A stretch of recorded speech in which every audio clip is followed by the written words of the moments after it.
नमस्कार, मैं जितेंद्र शर्मा। नरेश मीणा के खिलाफ अपराध का एक और दस्तावेज अब मढ़ दिया गया है। एफआईआर नरेश मीणा के खिलाफ हो चुकी है। 12 जिला के आकेड़ी गांव में पूर्व सरपंच तोलाराम पर हमला करने और उनकी गाड़ी जलाने के मामले को लेकर पुलिस ने एफआईआर दर्ज की है। मामला बड़ा गंभीर होना बनता है।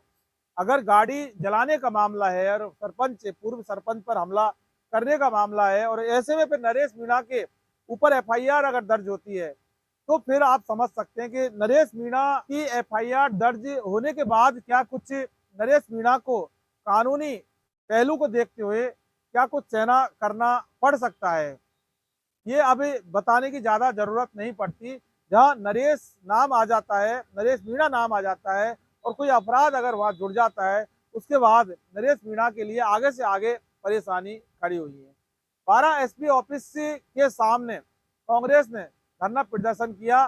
प्रमोद जैन भाया जो विधायक है अंता के, उनके नेतृत्व में सैकड़ों समर्थक थे। नरेश मीणा के ऊपर कार्रवाई की जाए, ऐसा उनका कहना था। यहाँ नरेश मीणा के ऊपर एफआईआर दर्ज हुई है मारपीट को लेकर, हमले को लेकर और गाड़ी जलाने को लेकर। लेकिन इसके उलट अगर बात की जाए तो खुद नरेश मीणा का ये कहना है, वो किसी शोक संवेदना में जाते हैं तो फिर तोलाराम सरपंच के गुंडों ने, तोलाराम सरपंच के लोगों ने, समर्थकों ने उनके ऊपर हमला किया। मामला बड़ा गंभीर हो जाता है। यहाँ पर एफआईआर नरेश मीणा के खिलाफ होती है, लेकिन नरेश मीणा के मुताबिक तोलाराम सरपंच के लोगों ने उनके ऊपर हमला किया था जब वो उससे शोक संवेदना के अंदर जा रहे थे। और हमला भी छोटा मोटा नहीं किया, लाठी से हमला किया।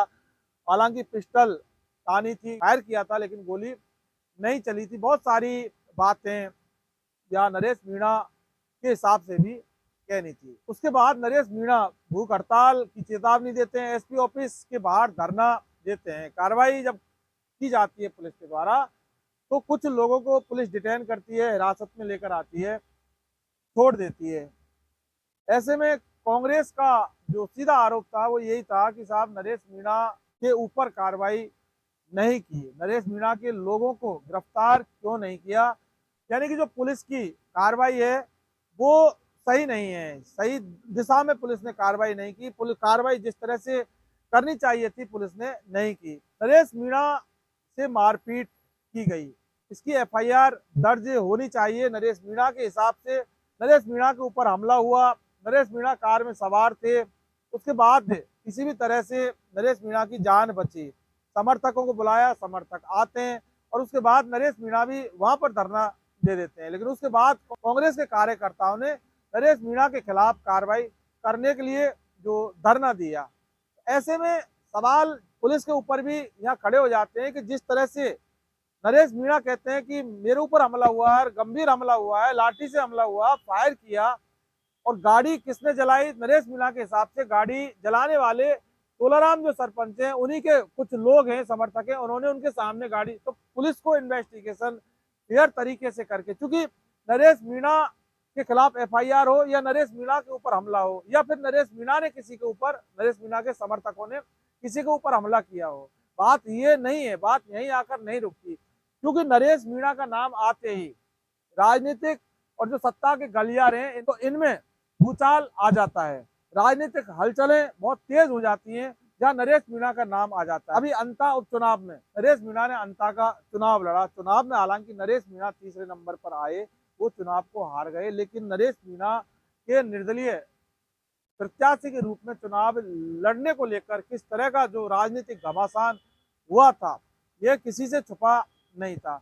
ऐसे में मामला बहुत गंभीर है। नरेश मीणा के ऊपर हमला, नरेश मीणा का कहना है, तोलाराम सरपंच और उनके समर्थकों का यह कहना है कि उनके ऊपर हमला नरेश मीणा की तरफ से। तो दोनों पक्ष एक दूसरे के ऊपर हमला करने का जो आरोप लगा रहे हैं, तो फिर इसको देखते हुए पुलिस को गंभीरता से इस मामले को लेकर जो दोषी है उनके ऊपर कार्रवाई जरूर करना बनता है और कार्रवाई करनी होगी।